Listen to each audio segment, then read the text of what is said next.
Together for Kwanzaa by Jawanda G. Ford, illustrated by Shelley Hehenberger. It was the first day of Kwanzaa, and Kayla was sad. Her big brother, Kari, could not come home for the holidays because a heavy snowstorm had closed all the roads around his school.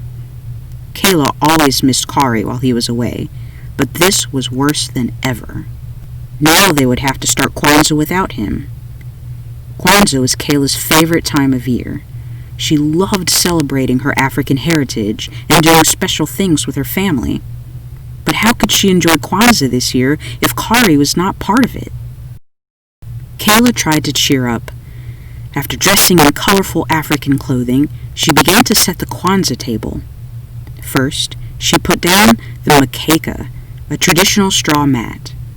On top of the mkeka, she placed the kinara, a Kwanzaa candle holder. The kinara holds 7 candles, one for each night of Kwanzaa, a black candle in the middle, 3 red candles on the left, and 3 green candles on the right. The colors stand for different things: black for the African American people, red for their struggles, and green for hope and a good future. Each night of Kwanzaa, families light candles and celebrate one of the 7 Kwanzaa principles, which are ideas that help people to be strong. The principles help to guide them through Kwanzaa, but are practiced all year long. There is a different principle for each day of Kwanzaa. Every year, Kayla and Kari would share the Kwanzaa greeting. Habari gani, Kari would say. The greeting is from the Swahili language. It means, what is happening today? Kayla would answer with the Kwanzaa principle for that day. Many Swahili words are used during Kwanzaa. Kayla sighed. It just wouldn't be the same without Kari there tonight. Kayla's parents helped her place fruits and vegetables on the mkeka. The fruits and vegetables are called mazao. They represent the harvest and the importance of working together. Here's the corn, said Kayla. Do you remember the Swahili word? Her mother asked. Muhindi, Kayla answered. The muhindi represents the children in the family. She put 2 ears of corn next to the other Kwanzaa symbols, one for her and one for Kari. When the table was ready, Kayla's mother helped her light the black candle. Kayla knew that they would light a red candle the second night, a green one the next night, and so on, until all the candles were burning on the last night. Since Kari was not there, Kayla's father greeted her. Habari gani, he said. Kayla answered with the first principle of Kwanzaa. Umoja, she said. Umoja means unity. Kayla's father poured a few drops of water from the kikombe cha umoja, or unity cup, to remember and honor their ancestors. At Kwanzaa, everyone drinks from the unity cup to celebrate family and community unity. Kayla and her family practiced unity all year by spending time together as a family. Kayla especially loved family movie night. They would rent movies and eat pizza and popcorn all night long. Thinking about movie night made Kayla miss Kari even more. The next night, Kayla's father lit the black candle and the first red candle. He said, Kujichagulia, which is the second principle of Kwanzaa. It means self-determination, or deciding what you want to be and do. Kayla decided that she wanted to go to college just like Kari and study to become a scientist. On the 3rd night, the phone rang just as Kayla was lighting the first green candle. It was Kari.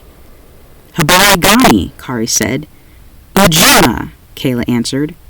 Ujima is the 3rd principle of Kwanzaa. It means working together and being responsible. One way Kayla and her family practiced Ujima during the year was by participating in her school's bake sale. The teachers, parents, and students all worked together to raise money for the community.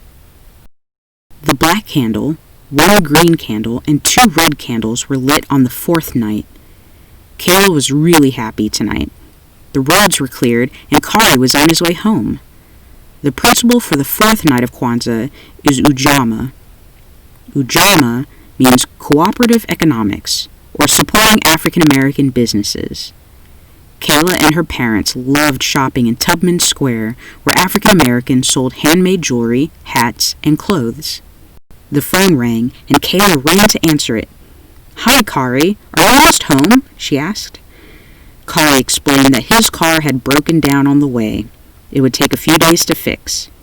Kayla burst into tears. There were only 3 days of Kwanzaa left. Kari would miss everything. "Don't cry, sweetie," Kari said. "I'll see you real soon. I promise." On the 5th night, Kayla's mother lit the candles. Today's principle was Nia, or purpose. Kayla decided that her purpose was to be the best little sister she could be.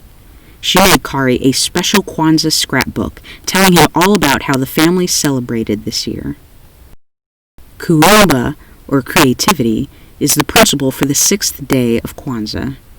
After the last red candle was lit, Kayla and her parents made lots of decorations for the Karamu that night.